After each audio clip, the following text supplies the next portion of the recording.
ஸ்ரீ கருப்பணசாமி திருவடி போட்டு வணக்கம் போல. இன்றைக்கி பார்க்க போகிற பதிவு என்ன பதிவு அப்படின்னு பார்த்தீங்கன்னா, மன வலிமை பெற எளிமையான தாந்திரிக பரிகாரம். அதை பற்றி நம்ம பார்க்கலாம்.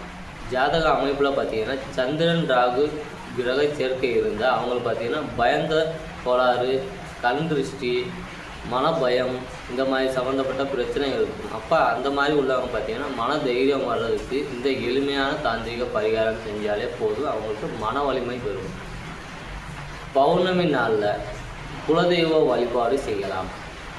அடுத்து பார்த்திங்கன்னா பௌர்ணமி நாளில் இஷ்ட தெய்வ வழிபாடு செய்யலாம். அதாவது நமக்கு பிடிச்ச தெய்வத்தை டெய்லி வழங்குவாங்க இல்லையா, அந்த மாதிரி தெய்வத்தை நீங்கள் பௌர்ணமி நாளில் வணங்கலாம். குலதெய்வம், இஷ்ட தெய்வம் பௌர்ணமி நாளில் வழங்குவது சிறப்பு. அடுத்து பார்த்திங்கன்னா மலைக்கோயில் சென்று 20 நிமிஷம் அல்லது 10 நிமிஷம் நீங்கள் தியானம் பண்ணாலே போதும், உங்களுக்கு மன வலிமை பெறும். அதாவது மலை கோயிலில் போய் பார்த்தீங்கன்னா அவங்க மலைக்கு போயிட்டீங்கன்னா அவங்களுக்கு பார்த்தீங்கன்னா நிலவு வெளிச்சத்தில் அந்த நிலவோட கதிர்வீச்சு நம்ம மேலே விழுவும்போது உங்களுக்கு பார்த்தீங்கன்னா மன வலிமை பெறும்.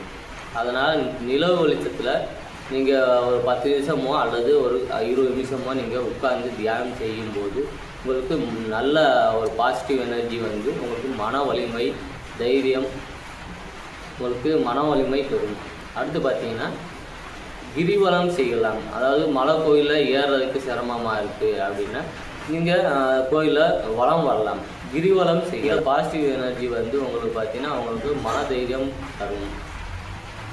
எந்த ராசிக்காரெல்லாம் கிரிவலம் செய்யலாம் அப்படின்னு பார்த்தீங்கன்னா ரிஷப ராசி, கன்னி ராசி, மகர ராசி. நில ராசிக்காரங்க பார்த்தீங்கன்னா கிரிவலம் செய்வது ரொம்ப சிறப்பு.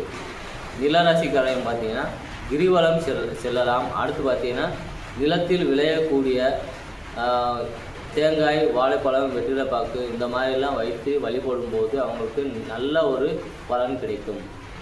கிரிவலம் செல்வது அதை விட நல்லா ரொம்ப பலன் அளிக்கும். எல்லோரும் நலம்பெற ஸ்ரீ கருப்பணசாமி திருவடி போட்டு நன்றி, வணக்கம்.